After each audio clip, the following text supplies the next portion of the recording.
Rusia terguncang. Vladimir Putin, orang paling berkuasa di dunia, seorang pemimpin tangan besi yang mengendalikan senjata nuklir. Dia terpaksa berlutut dan lutut itu di hadapan Indonesia. Dunia Barat menggunakan sanksi untuk menyudutkan Rusia, Amerika, Eropa, dan bahkan negara-negara sekutu dekatnya mulai menjaga jarak. Tapi yang benar-benar membuatnya takluk bukanlah rudal atau blokade ekonomi, melainkan satu orang, lebih tepatnya, nyawa seorang wanita, putrinya Yekaterina.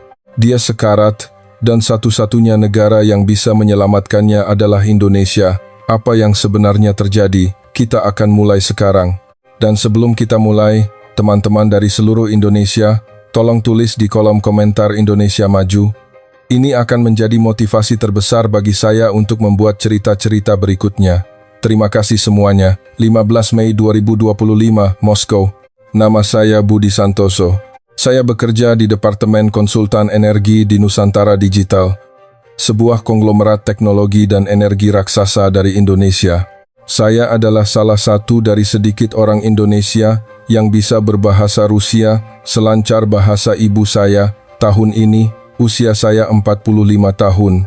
Malam itu, saya sedang makan malam sendirian di sebuah restoran di pusat kota Moskow. Di luar jendela, salju turun tipis. Musim semi di Rusia masih terasa dingin. Seperti biasa, meskipun saya telah tinggal di negara ini hampir 20 tahun, saya tidak pernah bisa terbiasa dengan hawa dinginnya. Saat itu, telepon saya berdering. Nomornya tidak dikenal, tetapi begitu saya melihat beberapa digit pertama, jantung saya seolah berhenti. Itu adalah jalur internal khusus dari Kremlin. Saya menjawab. Terdengar suara Dmitry Volkov, Kepala Staf Kepresidenan dan orang kepercayaan Putin. Bapak Santoso, Presiden mencari Anda. Bisakah Anda datang ke Kremlin besok jam 10 pagi? Maaf, apakah terjadi sesuatu? Tanya saya. Hening sejenak di ujung sana, lalu Volkov merendahkan suaranya. Nona Yekaterina dalam kondisi kritis. Garpu di tangan saya jatuh, mengeluarkan suara nyaring yang menggema di seluruh restoran. Semua orang menoleh ke arah saya, tapi saya sudah tidak merasakan apa-apa lagi. Yekaterina. Sudah berapa lama saya tidak mendengar nama itu? 20 tahun telah berlalu, tetapi wajahnya masih begitu jelas seolah baru kemarin. Musim dingin 2005, Saint Petersburg. Saat itu saya berusia 32 tahun, baru 2 tahun bekerja di kantor perwakilan Gazprom di Jakarta. Setelah lulus dari sastra Rusia, saya tidak kesulitan beradaptasi dengan kehidupan di sini. Sebaliknya, saya sangat senang merasa memiliki misi untuk membuka pasar baru. Pada bulan Desember tahun itu, saya berpartisipasi dalam sebuah forum bisnis internasional di St. Petersburg sebagai perwakilan Gazprom. Konferensi itu sangat megah, mengumpulkan para taipan baru Rusia, pejabat pemerintah, dan eksekutif perusahaan asing. Saat itulah saya pertama kali melihatnya. Seorang wanita pirang berusia 22 tahun dengan mata biru dan kulit seputih porselen. Tapi yang menarik perhatian saya bukanlah penampilannya, melainkan saat dia naik ke podium. Dia berbicara dengan cemerlang tentang masa depan energi Rusia. Dengan pemikiran analitisnya yang tajam dan bahasa Indonesianya yang fasih, saya terpesona. Setelah pidatonya, saya memberanikan diri untuk mendekat. Tentu saja, saya tahu siapa dia. Putri sulung Vladimir Putin. Saya berkata dalam bahasa Rusia, presentasi Anda luar biasa. Matanya membelalak, lalu dia tersenyum. Anda orang Indonesia kan? Bahasa Rusia Anda sempurna. Saya balas tersenyum, karena saya mencintai negara ini, jadi saya belajar dengan giat. Dia pun tertawa. Sampai sekarang saya masih ingat senyum itu, begitu murni dan hangat. Saya Yekaterina, panggil saja Katya. Itulah permulaannya. Kami secara alami menjadi dekat, sering mencari alasan pertemuan bisnis untuk bisa bertemu. Sebenarnya, saya sangat menyukai saat-saat bersamanya. Dia cerdas, pintar, dan yang terpenting, tulus, yang membuat saya lupa siapa ayahnya. Pada musim semi 2006, saya menyatakan cinta padanya di sebuah kafe kecil di tepi sungai Neva. Sambil memandangi es yang mencair di sungai di luar jendela, saya berkata dengan suara bergetar, Katya, aku mencintaimu. Matanya berkaca-kaca, tapi itu bukan air mata kesedihan. Aku juga, Budi, Aku juga mencintaimu. Kami mulai berkencan dengan sangat hati-hati karena statusnya. Kami tidak bisa tampil bersama di depan umum, tapi itu tidak masalah, karena bisa bersama saja sudah cukup. Pada tahun 2007, saya melamarnya dengan cincin yang saya desain sendiri. Cincin perak dengan berlian kecil. Sederhana, tapi di dalamnya ada seluruh ketulusan saya.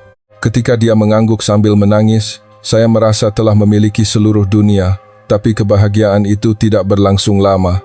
Suatu hari di tahun 2008, saya dipanggil ke Kremlin. Itu adalah perintah dari Presiden Putin.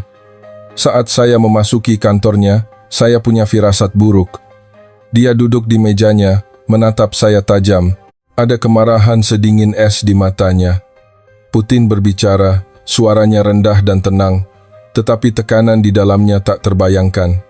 Bapak Santoso, Anda ingin menikahi putri saya. Saya menundukkan kepala. Pak, saya tulus mencintai Yekaterina. Dia menggebrak meja, suaranya menggema di ruangan itu. Seorang Indonesia ingin menikahi putri Presiden Federasi Rusia. Apa itu terdengar masuk akal bagi Anda? Kebangsaan bukanlah penghalang cinta, Pak, jawab saya. Putin berdiri, berjalan ke jendela, membelakangi saya, dan berkata pelan, saya tahu Anda bukan orang jahat. Saya sudah mencari tahu segalanya tentang Anda.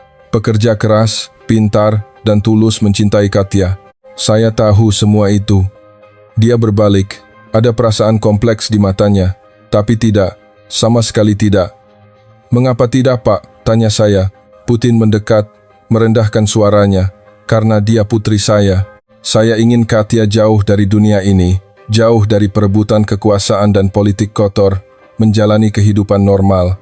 Tapi jika dia menikah denganmu, seluruh dunia akan menyorotnya. Mereka akan mencoba mencari makna politis dalam aliansi antara Indonesia dan Rusia. Seumur hidupnya, Katya tidak akan bisa lepas dari bayang-bayang itu. Saya ingin membantah, tapi saya tahu ada benarnya perkataannya. Putin menambahkan, lebih dari itu, dunia barat membenci saya dan keluarga saya.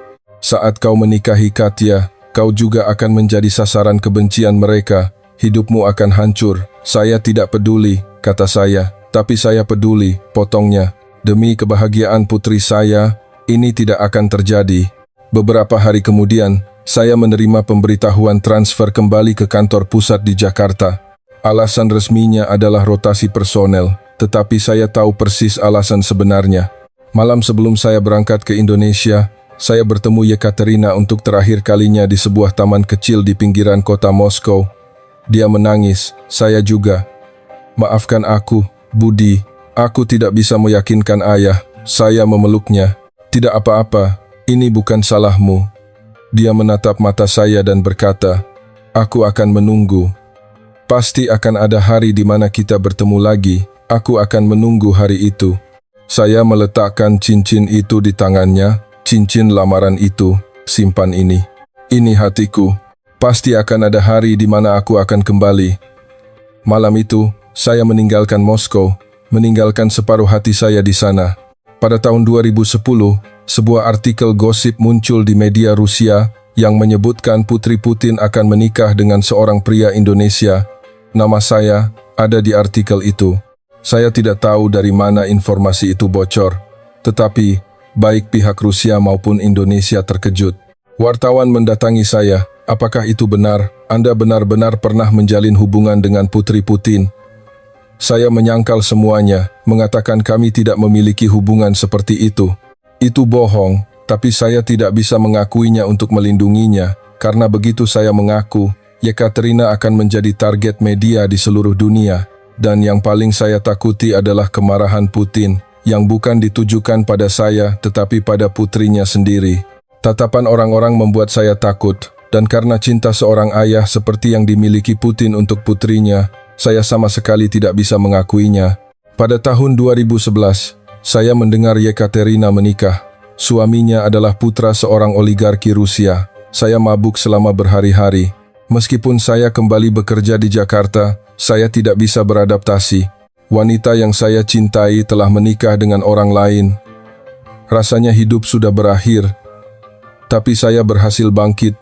Saya kembali ke Rusia, bukan untuk bekerja di Gazprom, tetapi untuk bergabung dengan Nusantara Digital di Departemen Konsultan Energi, menggunakan pengetahuan saya tentang bahasa Rusia dan koneksi lokal. Saya memulai karir baru, dan yang mengejutkan, saya selalu menjaga kontak dengan Wakil Presiden Gojek Bambang Wijoyo. Sebulan sekali kami menelepon. "Budi, apa kabar? Ceritakan sedikit berita dari Rusia." Awalnya, saya tidak mengerti mengapa dia menghubungi saya, tetapi kemudian saya sadar, Gojek membutuhkan sumber informasi penting di Rusia, dan tidak ada orang Indonesia yang lebih tahu situasi lokal selain saya. Bekerja di Nusantara Digital, saya tentu saja memiliki kesempatan untuk berinteraksi dengan kalangan politik dan bisnis Rusia. Kadang-kadang, saya bertemu Putin di konferensi terkait energi. Setiap kali melihat saya, dia menatap saya dengan tatapan yang rumit, tapi kami tidak berbicara. Saya juga. Berita tentang Yekaterina hanya saya dengar secara tidak langsung. Pada tahun 2018, dia bercerai dan kembali ke dunia penelitian akademis. Tapi saya tidak mencoba menghubunginya. Saya merasa tidak punya hak. Begitulah 17 tahun berlalu, 15 Mei 2025, kembali ke masa kini. Nona Yekaterina dalam kondisi kritis. Kata-kata Volkov menggema di kepala saya. Semalaman saya tidak bisa tidur. Apa yang terjadi padanya? Jam 10 pagi keesokan harinya, saya tiba di Kremlin. Melewati pos-pos keamanan, berjalan di koridor panjang, kenangan 17 tahun yang lalu membanjiri benak saya. Dulu hati saya penuh amarah dan keputusasaan. Sekarang saya diliputi ketakutan. Pintu kantor Putin terbuka. Dia tampak jauh lebih tua dalam 17 tahun. Rambutnya memutih, kerutan di sudut matanya semakin dalam, tetapi tatapannya tetap setajam dulu. Tapi anehnya, dalam tatapan tajam itu, saya melihat sesuatu yang belum pernah saya lihat sebelumnya. Ketakutan. Orang paling berkuasa di dunia itu memiliki ketakutan di matanya. Putin berbicara. "Lama tidak bertemu, Budi." Saya menundukkan kepala. "Ya Pak, ada urusan apa Anda mencari saya?" Dia berjalan ke jendela, memandangi langit Moskow yang kelabu dan berkata, "Katia sekarat." Saat itu, jantung saya seolah berhenti. Kaki saya lemas, tapi saya memaksa diri untuk berdiri tegak. Putin melanjutkan, "Aneurisma otak." Pembuluh darah di otaknya membengkak seperti tumor, bom waktu yang bisa meledak kapan saja. Ditemukan 2 bulan lalu, sejak itu tumbuh sangat cepat. Dia berbalik, di matanya, di mata orang paling berkuasa di dunia, ada air mata. Saya tidak bisa mempercayainya. Saya sudah mencari semua dokter di dunia barat yang bisa melakukan operasi di Amerika, Jerman, Inggris, rumah sakit terbaik, tapi mereka semua menolak karena sanksi. Mereka bilang jika mereka merawat keluarga Putin, mereka sendiri akan menjadi sasaran sanksi. Suaranya bergetar, karena saya memulai perang. Karena saya menjadi musuh dunia barat, jadi bahkan jika putri saya sekarat, tidak ada yang akan mengulurkan tangan. Saya bertanya dengan hati-hati, bagaimana dengan di dalam negeri? Di Rusia juga banyak dokter hebat. Putin menggelengkan kepala. Ahli bedah saraf terbaik Rusia sudah memeriksanya, tapi mereka bilang kemungkinan berhasilnya kurang dari 50%. Aneurisma Katia berada di lokasi yang terlalu dalam. Operasi tradisional terlalu berbahaya. Dia menunjuk ke arah saya, tatapannya penuh keputusasaan. "Budi, kau satu-satunya harapan." Saya bertanya dengan heran. Tapi saya bukan dokter." "Saya tahu, tapi kau masih berhubungan dengan orang-orang dari Gojek kan?" Saya terdiam sejenak. Bagaimana Anda tahu?" Putin tersenyum pahit.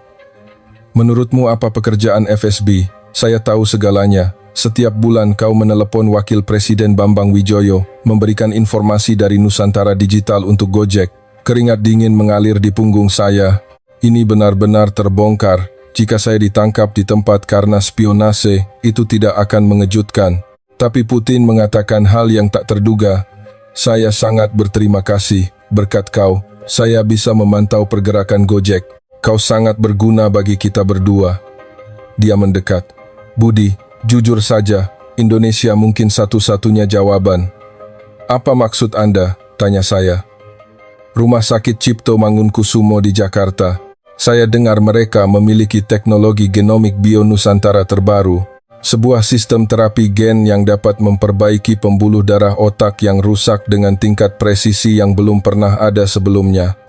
Di seluruh dunia hanya ada satu tempat dengan teknologi itu.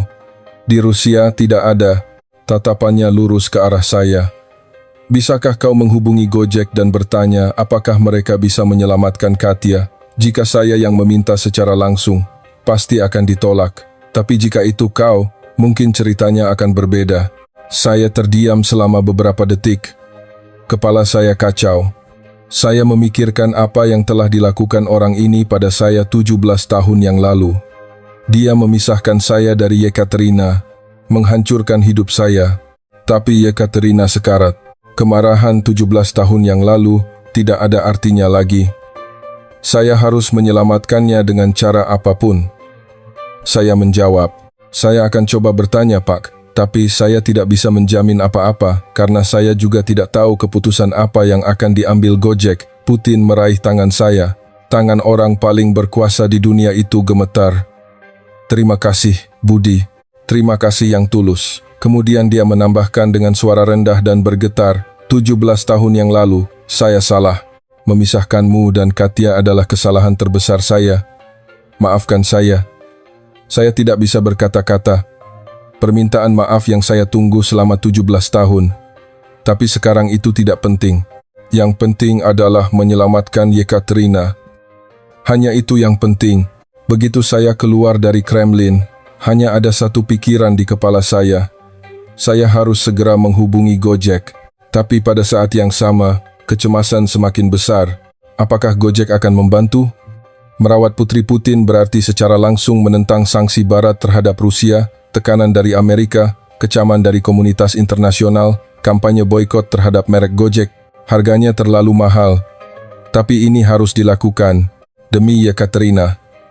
Saya mengeluarkan telepon dan menelepon Wakil Presiden Bambang Wijoyo. 1 dering, 2, 3, lalu seseorang menjawab, Budi, ada apa? Saya menarik napas dalam-dalam dan berkata, Pak Bambang, ada urusan. Apakah sekarang waktu yang tepat untuk bicara? Hening sejenak di ujung sana, lalu Pak Bambang menjawab, saya tidak tahu urusan apa, tapi dari suaramu sepertinya ada yang tidak beres. Katakan saja. Saya mulai, Putri Presiden Putin sekarat. Satu-satunya tempat yang bisa menyelamatkannya adalah RSCM di Jakarta. Keheningan yang menyesakkan terjadi di ujung telepon. Lalu Pak Bambang berkata pelan, Budi, ini bukan lelucon, cerita tidak berakhir di sini. Keputusan apa yang akan diambil Gojek? Bagaimana reaksi Istana Merdeka? Bagaimana Yekaterina akan sampai ke Indonesia? Semuanya tampak mustahil, tapi membuat yang mustahil menjadi mungkin itulah Indonesia. 15 Mei 2025, jam 7 malam waktu Jakarta, Wakil Presiden Bambang Wijoyo berada di kantornya di markas besar Gojek ketika telepon dari Budi Santoso masuk. Dia adalah seorang veteran yang telah bekerja di manajemen Gojek selama hampir 20 tahun, melewati berbagai macam krisis. Dari restrukturisasi Gojek selama krisis keuangan hingga tantangan baru di bawah generasi pemimpin berikutnya, dia telah melihat cukup banyak situasi besar dan merupakan orang yang tidak mudah terkejut. Tetapi saat dia mendengar kata-kata Budi Santoso, ekspresi wajahnya berubah. Putri Presiden Putin menderita aneurisma otak. Suara Budi Santoso terdengar dari telepon. Ya, Pak Wakil Presiden, situasinya sangat mendesak. Rumah sakit Barat menolak. Dokter Rusia mengatakan kemungkinan berhasilnya kurang dari 50%. Satu-satunya harapan adalah sistem terapi genomik Bionusantara di RSCM. Pak Bambang tenggelam dalam pikirannya. Ini bukan sekadar masalah medis, tetapi masalah kompleks yang menyangkut politik internasional, diplomasi, dan sanksi ekonomi.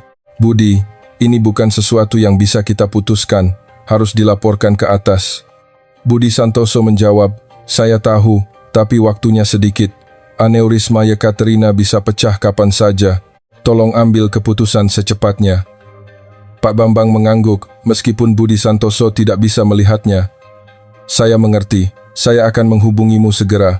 Setelah menutup telepon, Pak Bambang memandangi pemandangan malam Jakarta yang gemerlapan dari jendela. Dia menarik napas dalam-dalam dan menekan nomor lain. Itu adalah nomor Direktur Utama Rumah Sakit Cipto Mangunkusumo. Pada saat yang sama, Di RCM, Profesor Dr. Airlangga Hartono, Direktur Utama, akan pulang kerja. Hari ini dia juga telah menyelesaikan 3 operasi dan, dengan lelah, bersiap untuk pulang. Di usianya yang ke-60, dia masih berdiri di meja operasi, menjadi legenda hidup bedah saraf Indonesia. Saat itu, telepon berdering. Itu adalah jalur langsung dari manajemen Gojek. Profesor Airlangga, ini Bambang Wijoyo. Ada urusan mendesak yang ingin saya diskusikan dengan Anda. Profesor Airlangga meletakkan tasnya. Telepon dari manajemen Gojek pada jam seperti ini pasti bukan masalah sepele. Silakan, Pak Wakil Presiden. Pak Bambang menjelaskan situasinya, aneurisma Putri Putin, penolakan Barat, keterbatasan dokter Rusia.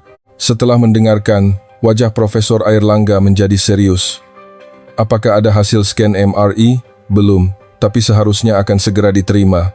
Profesor Airlangga berpikir sejenak dan berkata, ketika hasil scan dikirim, saya akan memeriksanya. Tapi, Pak Wakil Presiden, ini bukan masalah yang bisa diputuskan hanya berdasarkan pertimbangan medis. Perlu keputusan dari atas. Pak Bambang menjawab, saya tahu, saya akan mengurusnya. Malam itu, di markas besar Gojek, diadakan rapat darurat. Di ruangan itu hadir Wakil Presiden Bambang Wijoyo, Kepala Departemen Hukum, Kepala Departemen Hubungan Masyarakat, dan Kepala Departemen Kerjasama Internasional. Semua orang tampak cemas. Kepala Departemen Hukum berbicara lebih dulu, Pak Wakil Presiden, ini sangat berbahaya. Dengan merawat keluarga Putin, kita bisa menjadi sasaran sanksi sekunder. Seluruh operasi kita di Amerika dan Eropa bisa terancam. Bahkan industri teknologi Indonesia bisa terkena dampaknya. Kepala Departemen Hubungan Masyarakat setuju. Media Barat akan menganggap Gojek dan Indonesia sebagai pendukung Rusia. Kampanye boikot bisa dimulai. Untuk citra merek, ini akan menjadi pukulan mematikan. Kepala Departemen Kerjasama Internasional memberikan pandangan berbeda. Tapi jika dipikirkan dari sisi lain, ini juga bisa menjadi peluang. Rusia adalah pasar yang besar. Jika kita menyelamatkan Putri Putin, posisi Indonesia di pasar Rusia akan berubah total. Perdebatan dimulai di ruangan itu, pro dan kontra sama kuat. Pak Bambang mendengarkan dalam diam. Akhirnya, dia berbicara. Pendapat semua orang sudah saya pahami, tapi masalah ini bukan dalam wewenang kita. Saya akan melapor ke istana. Keesokan paginya di Istana Merdeka, Wakil Presiden Bambang Wijoyo, dengan laporan yang disiapkan semalaman, berdiri di hadapan Presiden. Presiden membaca laporan itu perlahan, wajahnya tidak terbaca. Setelah beberapa saat, dia bertanya, bagaimana pendapat internal di Gojek? Pak Bambang menjawab, terbelah. Ada yang khawatir dengan risiko sanksi, ada yang melihat peluang di pasar Rusia. Tapi, jujur saja, yang menentang lebih banyak. Presiden mengangguk, saya akan mempertimbangkannya.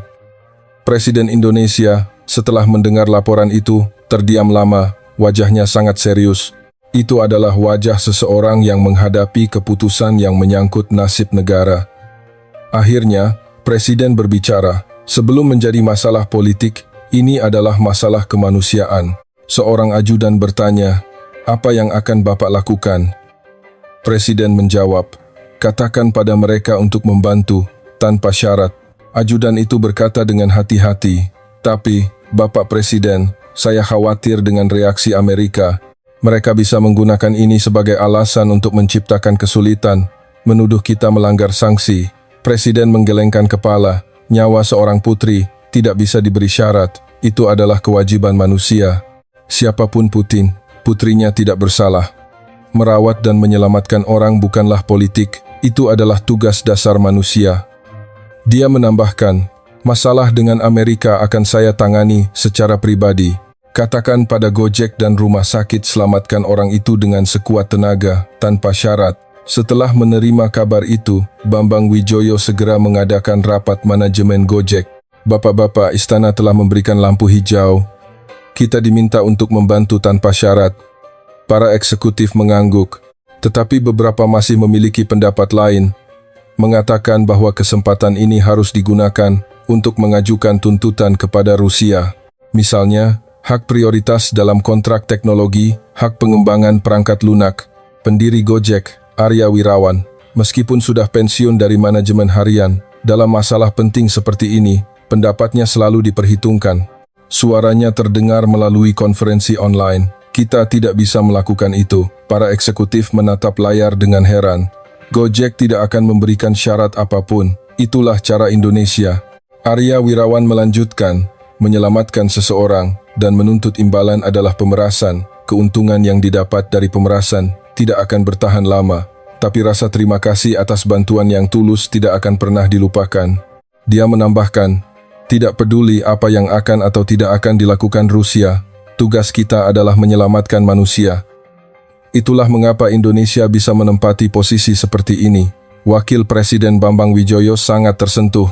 Selama hampir 20 tahun bekerja di Gojek, baru kali ini dia melihat keputusan yang begitu tegas dan murni. Saya mengerti, Pak Pendiri. Kami akan melakukannya. Di Kremlin, Budi Santoso menyampaikan informasi tersebut kepada Putin. Pak, Gojek sudah menghubungi. Mereka bilang bisa melakukan operasinya. Hanya perlu mengirimkan hasil scan MRI Nona Yekaterina. Dan setelah pemeriksaan yang akurat, mereka akan menyusun jadwal. Wajah Putin menunjukkan kelegaan, tetapi dengan cepat digantikan oleh kecurigaan. Apa syaratnya? Apa yang diminta Indonesia? Budi Santoso menjawab, tidak ada syarat, Pak. Putin membelalakan matanya. Tidak ada syarat, menyelamatkan Putri Putin dan tidak meminta apa-apa. Budi Santoso mengangguk, ya, katanya itu adalah instruksi langsung dari Presiden Indonesia sendiri, bahwa nyawa seorang putri tidak bisa diberi syarat. Pendiri Gojek juga mengatakan hal yang sama. Putin terdiam lama. Ada sesuatu yang berkilau di matanya. Air mata, atau ekspresi tidak percaya. Akhirnya, dia berbicara, tidak bisa dipahami. Dunia Barat mengatakan putri saya boleh mati, sementara Indonesia mengatakan akan menyelamatkannya tanpa meminta imbalan apapun. Budi Santoso menjawab, Indonesia memang negara seperti itu, Pak. Negara yang siap mengulurkan tangan di saat sulit. Negara yang berjalan di jalannya sendiri, berlandaskan kemanusiaan.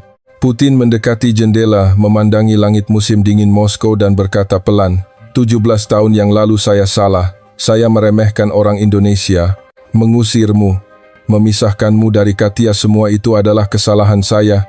Dia berbalik, tatapannya penuh tekad.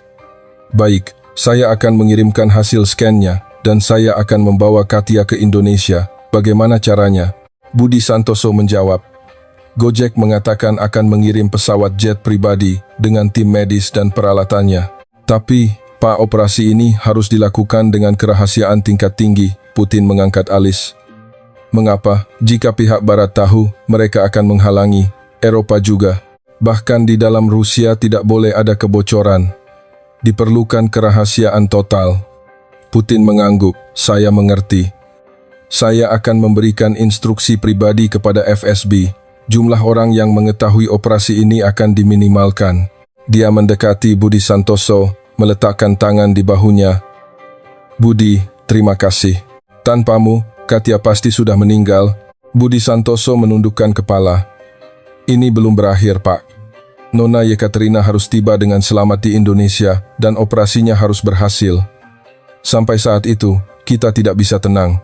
Putin mengangguk. Saya tahu. Tapi saya percaya padamu. Dia terdiam sejenak.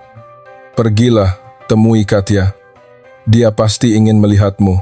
Di sebuah daca rahasia di luar kota, yang hanya diketahui oleh keluarga Putin, dijaga ketat oleh agen dinas rahasia, Budi Santoso masuk. Untuk pertama kalinya dalam 17 tahun, dia bertemu lagi dengannya. Jantungnya serasa mau copot. Ketakutan dan penantian. Perasaan kompleks saling berkelindan. Berdiri di depan pintu kamar tidur di lantai 2, tangannya gemetar. Bisakah dia membuka pintu? Apakah dia masih mengingatku? Apakah dia membenciku? Dia menarik napas dalam-dalam dan membuka pintu. Sosoknya yang terbaring di tempat tidur mengejutkannya. Wanita pirang cantik 20 tahun yang lalu sudah tidak ada lagi. Wajah pucat, mata cekung, tatapan redup. Jejak penyakit terlihat jelas. Tapi saat dia melihat saya, senyum tipis muncul di bibirnya. Budi, suaranya pelan dan lemah, tetapi cara dia mengucapkan nama saya sama persis seperti 20 tahun yang lalu. Saya berlutut di samping tempat tidur. Katya, ini aku datang. Air mata mengalir di pipinya. Aku sudah menunggu selama 17 tahun. Saya meraih tangannya, dingin dan kurus. Tapi ini tangannya, tangan yang selalu saya rindukan. Maaf, aku tidak bisa datang lebih cepat. Dia menggelengkan kepala. Tidak, kau datang saja sudah cukup. Saya menggenggam tangannya lebih erat. Katya, ayo kita ke Indonesia. Di sana kau akan dioperasi dan kau akan sembuh. RSCM, tim medis terbaik menunggumu. Dia tersenyum lemah. Indonesia, negaramu, saya mengangguk. Ya, negaraku. Kita akan pergi ke sana bersama. Air matanya mengalir lebih deras. Aku mau pergi.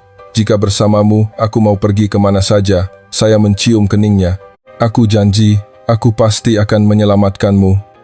Dan setelah itu, kita akan pergi bersama ke Jakarta, Bali, Raja Ampat. Aku akan menunjukkan semuanya padamu. Seperti yang kita rencanakan 20 tahun yang lalu, dia tersenyum. Meskipun lelah, senyumnya luar biasa, indah. Kau belum lupa? Tidak pernah lupa, bahkan untuk satu hari pun. Malam itu, di markas besar Gojek, operasi paling rahasia dalam sejarah diluncurkan. Nama sandi Operasi Garuda, yang berarti kebangkitan dan kekuatan. Sebuah jet pribadi Gojek disiapkan. Di dalamnya ada 2 dokter dan 3 perawat.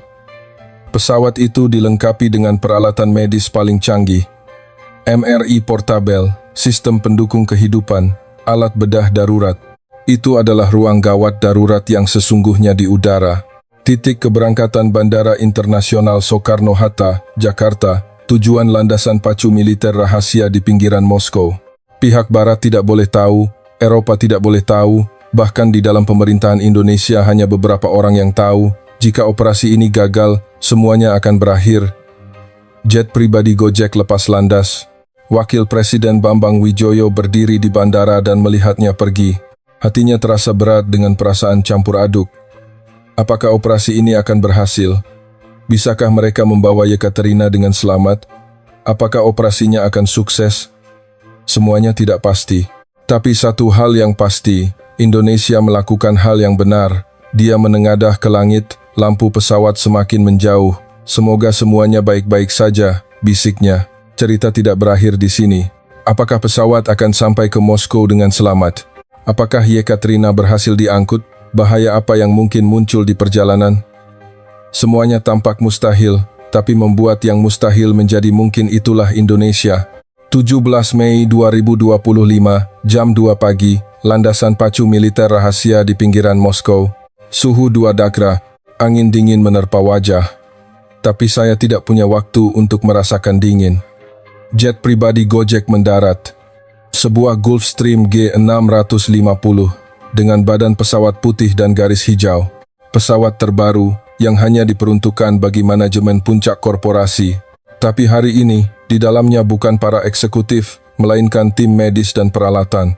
Pintu pesawat terbuka, tim medis turun dari tangga. Dr. Anton Suteja, spesialis resusitasi dan perawatan intensif, dan perawat Elena Susanti bersama 3 asisten lainnya. Wajah mereka sangat serius. Dr. Anton menghampiri saya. Anda Budi Santoso? Kami tim medis darurat dari RSCM. Bagaimana kondisi pasien? Saya menjawab, tidak baik. Tadi malam sakit kepalanya memburuk. Pagi ini mulai muntah. Kita harus cepat. Wajah Dr. Anton menegang. Sepertinya aneurismanya membesar. Ayo cepat. Yekaterina ditempatkan di atas tandu mobil khusus dan dibawa ke dalam pesawat. Di sekelilingnya berdiri agen-agen FSB. Ini adalah unit elit yang dikirim langsung oleh Putin. Tatapan mereka tajam, seolah-olah mereka menerima perintah. Jika ada kebocoran informasi, segera hilangkan. Saya berdiri di samping tandu Yekaterina. Dia memejamkan mata, tapi tangannya menggenggam erat tangan saya. Budi, aku takut. Suaranya bergetar. Saya menggenggam tangannya lebih erat. Tidak apa-apa, aku di sini. Aku akan selalu di sisimu.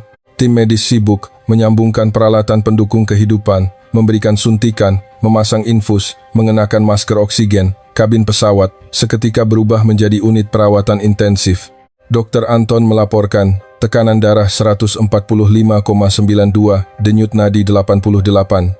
Sejauh ini stabil, tapi bisa berubah drastis selama penerbangan. Kita harus terbang secepat mungkin. Saya mengangguk dan memberi isyarat kepada pilot. Pintu pesawat ditutup. Sebelum lepas landas, dia muncul di landasan dengan mantel hitam panjang. Dia berdiri di sana. Dalam kegelapan subuh, dia memandangi jendela pesawat dan melambaikan tangan. Yekaterina menatap ayahnya melalui jendela, matanya penuh air mata. Saya berkata padanya, "Saat kau kembali, kau akan melihatnya lagi. Jangan khawatir." Dia mengangguk. Pesawat mulai melaju, deru mesin semakin kencang, dan pesawat pun membubung ke udara. Saya melihat ke jendela, siluet Putin semakin mengecil. Orang paling berkuasa di dunia itu berdiri sendirian, mengantar putrinya. Saat itu, dia bukan seorang diktator, bukan seorang agresor, melainkan hanya seorang ayah yang mengkhawatirkan putrinya yang sakit. Perkiraan waktu penerbangan ke Bandara Internasional Soekarno-Hatta sekitar 12 jam. 2 jam pertama berjalan lancar, kondisi Yekaterina stabil. Tim medis sedikit rileks, tapi pada jam ketiga, situasi berubah drastis. Monitor pendukung kehidupan tiba-tiba mengeluarkan alarm yang memekakkan telinga, bunyi bip bergema di seluruh kabin. Dr. Anton berlari. Tekanan darah melonjak hingga 180,110. Gejala aneurisma akan pecah. Jantung saya berhenti berdetak. Apa yang harus kita lakukan? Dr. Anton dengan cepat memberi perintah. Suntikkan nicardipine, obat penurun tekanan darah. Elena, siapkan. Perawat Elena dengan cepat menyiapkan obat, menyambungkan spuit ke infus Yekaterina, dan menyuntikkan obat. Angka di monitor mulai turun. 175, 168, 160. Dr. Anton menghela napas lega. Untuk sementara stabil. Tapi tidak tahu kapan ini akan terjadi lagi. Kita harus cepat. Saya berlari ke kokpit. Tidak bisakah terbang lebih cepat? Kondisi pasien kritis. Pilot menjawab, ini sudah kecepatan maksimum. Tapi ada masalah. Masalah apa? Tanya saya. Kita perlu melintasi wilayah udara Turki, tapi kita tidak punya izin melintas. Mungkin harus memutar. Itu akan memakan waktu 2 jam lagi. 2 jam? Bagi Katia itu bisa berakibat fatal. Saya mengeluarkan telepon dan menelepon Wakil Presiden Bambang Wijoyo. Pak Bambang, situasi darurat. Kita butuh izin melintas wilayah udara Turki. Kondisi pasien kritis. Di ujung sana terdengar suara Pak Bambang. Saya mengerti. Saya akan urus, beri saya 5 menit. Bambang Wijoyo segera menghubungi istana. Dewan Keamanan Nasional Indonesia segera menghubungi pihak Turki. Pemerintah Indonesia turun tangan langsung. Ini adalah penerbangan medis kemanusiaan. Kondisi pasien kritis, kami mohon izin melintas. Pihak Turki awalnya ragu-ragu, tahu bahwa ini adalah penerbangan yang membawa putri Presiden Rusia, sebuah isu politik yang sensitif. Tapi pihak Indonesia tidak menyerah. Ini bukan politik, ini masalah nyawa. Pasien sedang sekarat. Akhirnya, Turki memberikan izin, dengan syarat menghindari wilayah udara kota-kota besar, mengikuti rute selatan, tapi itu pun menghemat waktu 30 menit. Pilot memasukkan rute baru. Pesawat mengubah arah. Pada jam kelima, kondisi Yekaterina kembali memburuk, kali ini lebih serius. Dia mulai muntah, kesadarannya mulai menurun. Dr. Anton berkata dengan suara tegang, tekanan intrakranial meningkat, sepertinya aneurisma mulai mengalami pendarahan kecil. Kemampuan kita terbatas di pesawat. Apa yang harus dilakukan? Tanya saya. Gunakan obat untuk menahan gejala, dan secepat mungkin sampai ke rumah sakit. Itu satu-satunya jalan. Saya menggenggam tangan Yekaterina, semakin dingin. Katia, bertahanlah, sedikit lagi. Kita hampir sampai.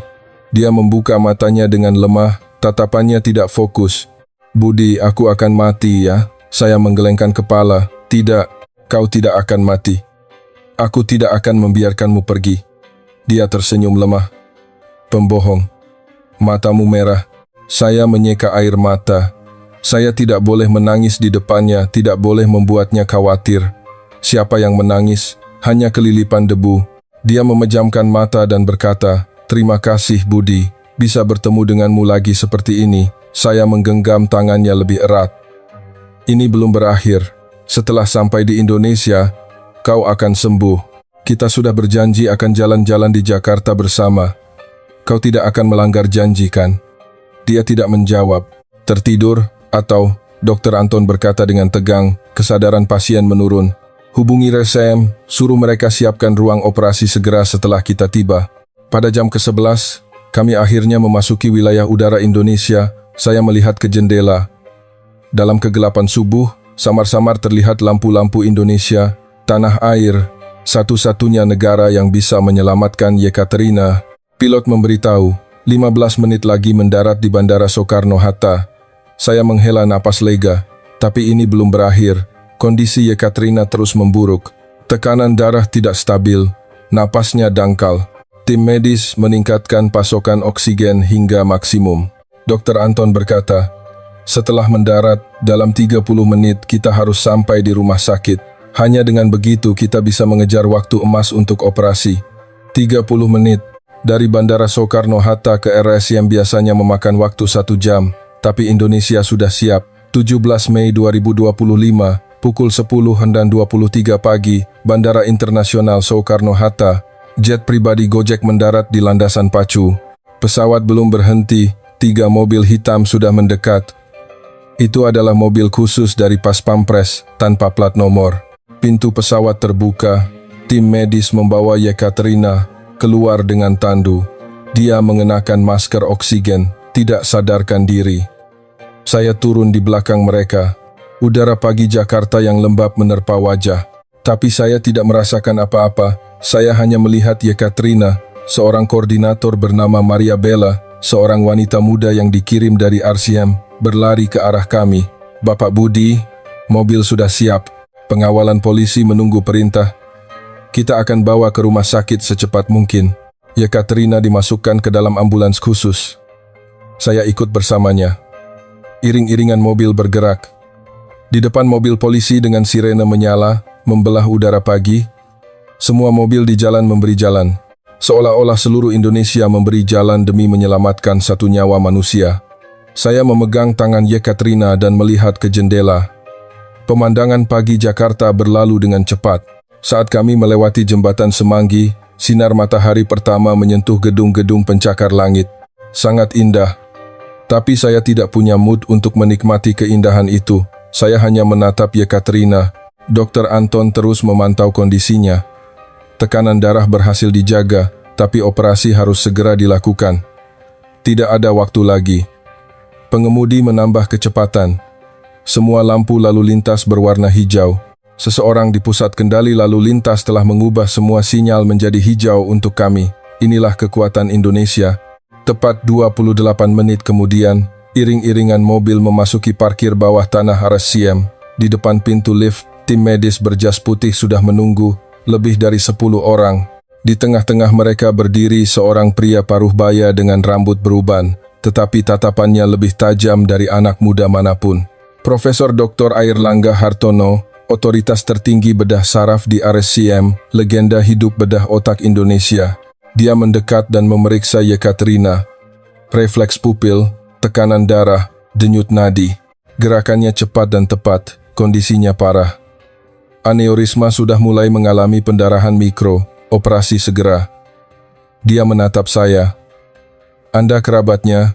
Saya menjawab, ya, saya kerabatnya. Dia mengangguk. Kami akan melakukan yang terbaik. Tapi, jujur saja, operasinya tidak mudah. Karena pendarahan sudah dimulai, tingkat keberhasilannya lebih rendah dari yang diharapkan. Berapa persen? Tanya saya. Sekitar 65%. Kaki saya lemas, seorang perawat di samping saya menopang saya. 35%. Kemungkinan Yekaterina akan meninggal. Profesor Airlangga meletakkan tangan di bahu saya. Tapi kita punya senjata, sistem terapi genomik Bio-Nusantara. Di seluruh dunia hanya ada satu rumah sakit yang memiliki teknologi ini. Ini salah satunya. Matanya berbinar. Saya pasti akan menyelamatkannya, percayalah pada saya. Yekaterina dibawa ke ruang operasi. Saya memegang tangannya, tapi harus melepaskannya di depan pintu. Katia, aku akan menunggu. Kau harus kembali. Pintu ruang operasi tertutup. Saya jatuh terduduk di kursi di ruang tunggu dan mulai berdoa. Meskipun saya tidak religius, saat ini, Tuhan manapun yang ada, saya memohon padanya untuk menyelamatkan Yekaterina. Cerita tidak berakhir di sini. Apakah operasi akan berhasil? Akankah Yekaterina bertahan? Apa yang akan terjadi ketika dunia mengetahui operasi rahasia ini? Operasi berlangsung selama 6 jam. Pertarungan untuk presisi setingkat mikron di ambang hidup dan mati. 17 Mei 2025, pukul 11 pagi, ruang operasi RCM, Profesor Airlangga Hartono berdiri di depan meja operasi. Seorang ahli bedah saraf dengan pengalaman 30 tahun, telah melakukan ribuan operasi otak, spesialis terkemuka di Indonesia. Tapi operasi hari ini tidak seperti yang lain. Dia tahu siapa pasiennya, Putri Putin. Keberhasilan atau kegagalan operasi ini bisa mengubah hubungan antara Indonesia dan Rusia dan bahkan situasi dunia. Tapi Profesor Airlangga menyingkirkan pikiran-pikiran itu. Di meja operasi bukanlah Putri seorang tokoh politik, melainkan hanya seorang pasien, sebuah nyawa yang harus diselamatkan. Tim operasi sudah siap. Ahli anestesi, 2 asisten bedah, 3 perawat instrumen, dan seorang insinyur sistem biogenomik. Total 8 orang, fokus di dalam ruang operasi. Profesor Airlangga berkata, kita mulai operasinya. Metodenya, terapi endovaskular genomik. Tidak perlu membuka tengkorak, sebuah kateter tipis yang membawa agen terapi gen akan dimasukkan melalui arteri femoralis, diarahkan ke pembuluh darah otak, dan kemudian agen tersebut akan dilepaskan untuk memperbaiki dinding aneurisma dari dalam. Ketika dinding pembuluh darah pulih, risiko pendarahan akan hilang, terdengar sederhana, tetapi sebenarnya membutuhkan presisi tertinggi. Pembuluh darah otak lebih tipis dari sehelai rambut. Kesalahan 1 mm bisa membunuh pasien. Profesor Airlangga menatap monitor. Sistem navigasi biogenomik menciptakan citra 3D pembuluh darah otak pasien. Menganalisis posisi, ukuran, dan kecepatan aliran darah di aneurisma secara real-time. Ukuran aneurisma 8,70 mm. Lokasi di bifurkasi arteri serebral tengah. Tingkat kesulitan tertinggi, lapor asisten. Profesor Airlangga mengangguk. Saya tahu. Mulai. Kateter dimasukkan ke arteri femoralis pasien. Di monitor, jalur kateter ditampilkan secara real-time, melewati aorta abdominal, menyusuri arteri karotis ke atas. Tangan Profesor Airlangga bergerak dengan hati-hati, milimeter demi milimeter. Kecerobohan sekecil apapun bisa merusak dinding pembuluh darah. 10 menit berlalu, kateter mencapai pembuluh darah otak, memasuki arteri serebral tengah. 2 cm lagi ke aneurisma. Profesor Airlangga mengatur napasnya. Aktifkan sistem navigasi biogenomik. Sebuah garis hijau muncul di monitor. Itu adalah jalur optimal yang dihitung oleh sistem AI. Dengan mempertimbangkan kelokan pembuluh darah, kecepatan aliran darah, dan sudut aneurisma, Profesor Airlangga mendorong kateter mengikuti garis itu. Mencapai pintu masuk aneurisma, bersiap melepaskan agen terapi. Dosis pertama agen biogenomik dilepaskan melalui kateter. Cairan nano yang dirancang untuk menargetkan sel-sel yang rusak. Cairan itu menyelimuti bagian dalam aneurisma, memulai proses perbaikan sel. Dosis pertama dilepaskan. Siapkan dosis kedua. Dosis kedua, ketiga. Dinding aneurisma secara bertahap diperkuat. Setelah 2 jam operasi, 12 dosis telah diberikan. Dinding aneurisma mulai menunjukkan tanda-tanda regenerasi. Profesor Airlangga berkata, bagian terakhir. Ini tempat yang paling berbahaya. Dinding pembuluh darah di sana hanya setebal 0,20 mm. Seluruh tim operasi menahan napas. Dosis ke-13 mulai dilepaskan. Tangan Profesor Airlangga bergerak dengan hati-hati. Monitor menunjukkan respons seluler secara real-time. Bagus, hampir selesai. Tepat pada saat itu monitor tiba-tiba mengeluarkan alarm indikator merah berkedip, terdeteksi pendarahan. Robekan mikro di dinding aneurisma, teriak asisten dengan tegang. Keringat membasahi dahi Profesor Airlangga, tapi tangannya tidak gemetar. Pengalaman 30 tahun menopangnya. Jangan panik. Identifikasi titik pendarahan. Lepaskan agen koagulan nano di tempat itu. Tangannya bergerak cepat.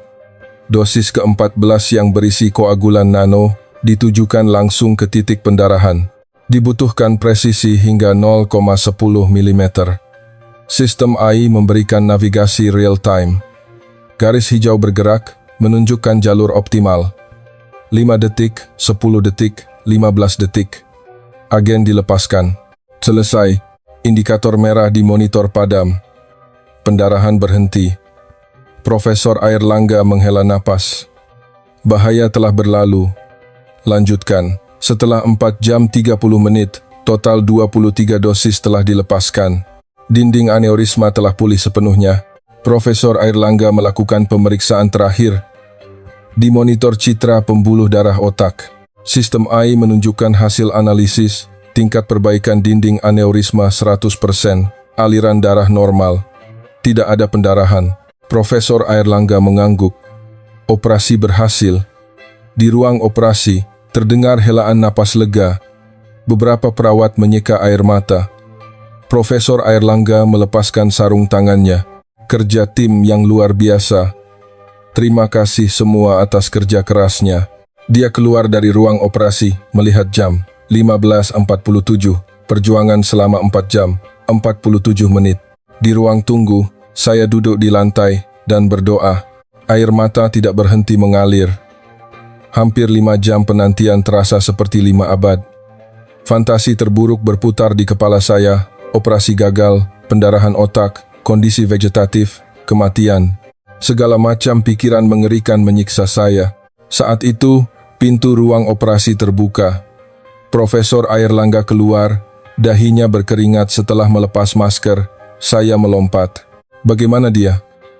Profesor Airlangga menatap saya dan tersenyum perlahan. Berhasil. Kaki saya lemas. Perawat di samping saya menopang saya. Aneurisma telah diperbaiki sepenuhnya. Ada sedikit pendarahan di tengah, tapi berkat sistem biogenomik, kami bisa menanganinya tepat waktu, lanjut Profesor Airlangga menjelaskan. Dalam beberapa jam, kesadarannya akan kembali. Kita akan observasi selama beberapa hari, jika tidak ada masalah, bisa dipindahkan ke ruang perawatan biasa. Saya meraih tangan Profesor Airlangga. Terima kasih dokter, terima kasih yang tulus. Dia menjabat tangan saya. Kami hanya melakukan pekerjaan kami. Yang paling berjuang adalah pasiennya. Dia sangat kuat. Selama operasi, tanda-tanda vitalnya stabil. Saya menangis terseduh-seduh.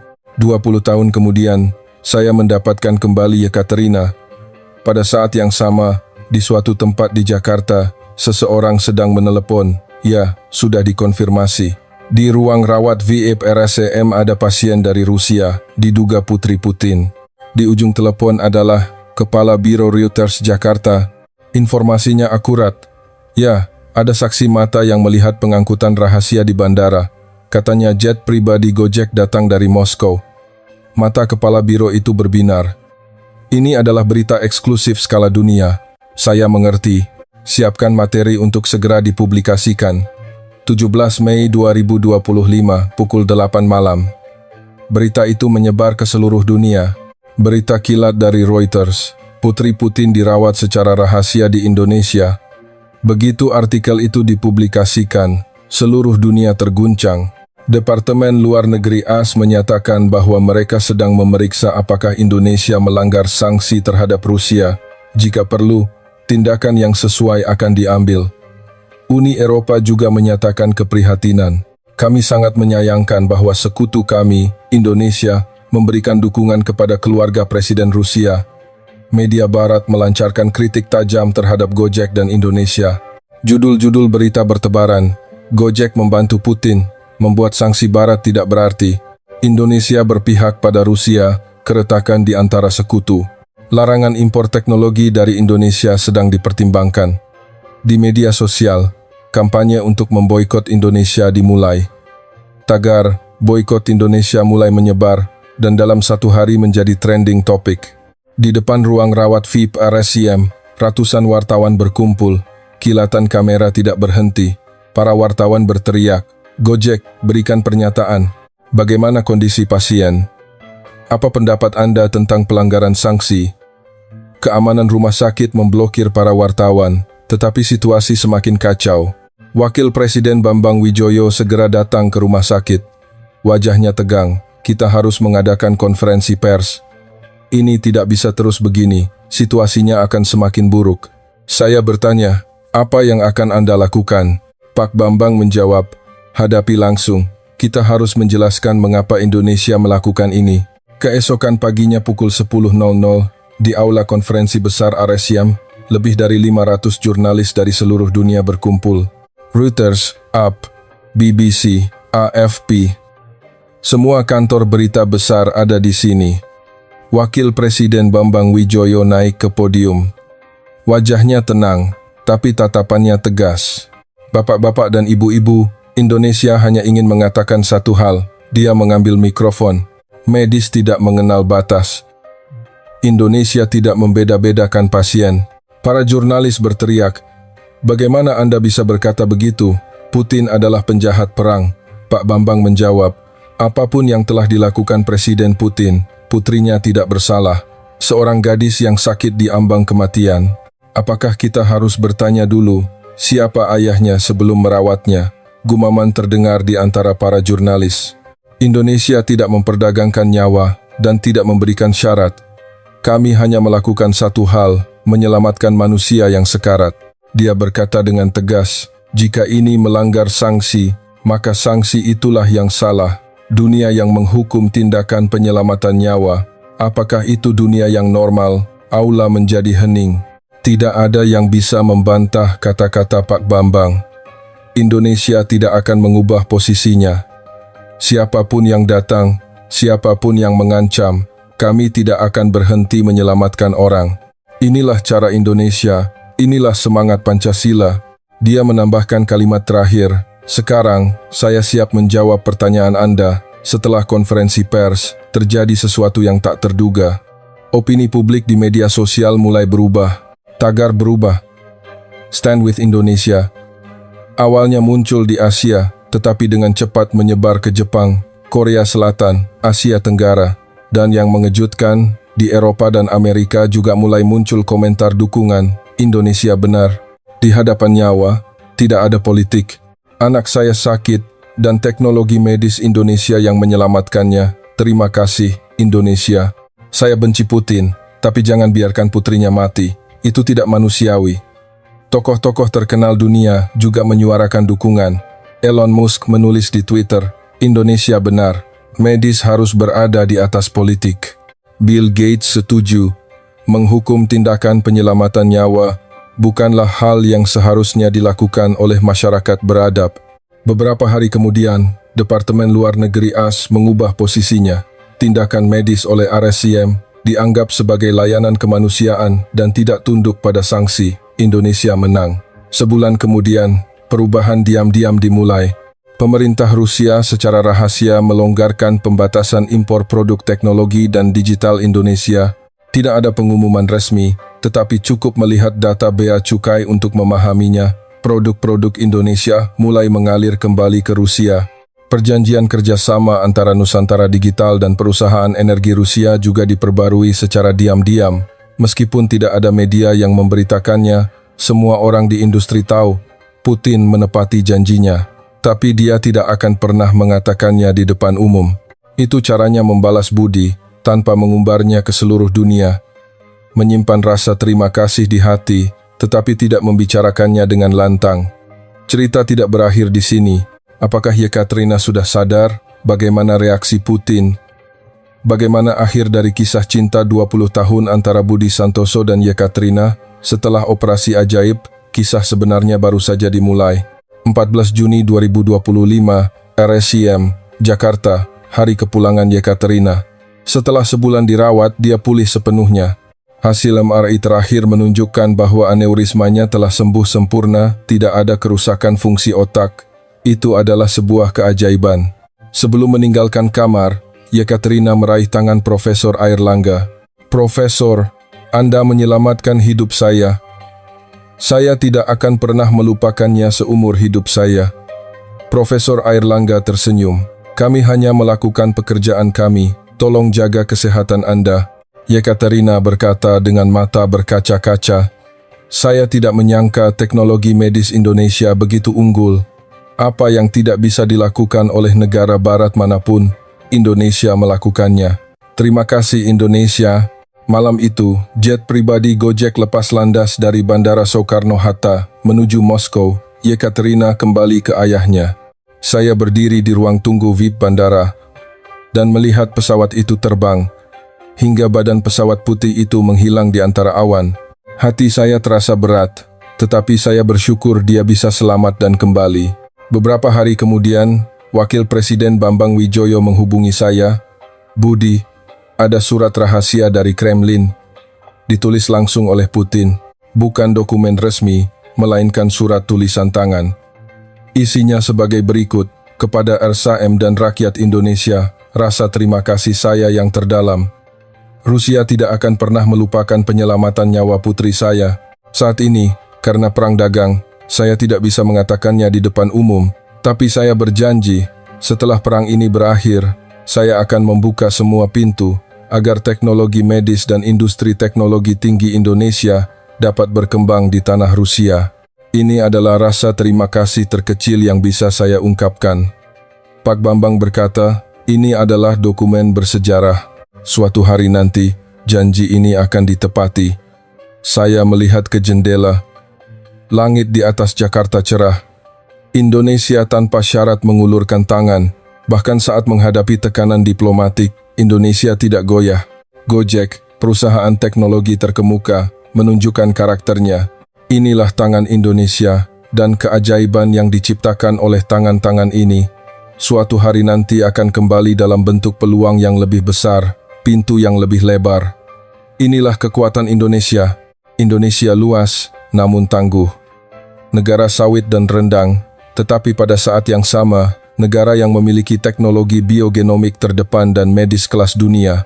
Bahkan jika beberapa kekuatan tidak mau mengakuinya, seluruh dunia tahu tentang Indonesia. Negara penyelamat nyawa. Negara yang memimpin dunia dengan teknologi. Itulah Indonesia.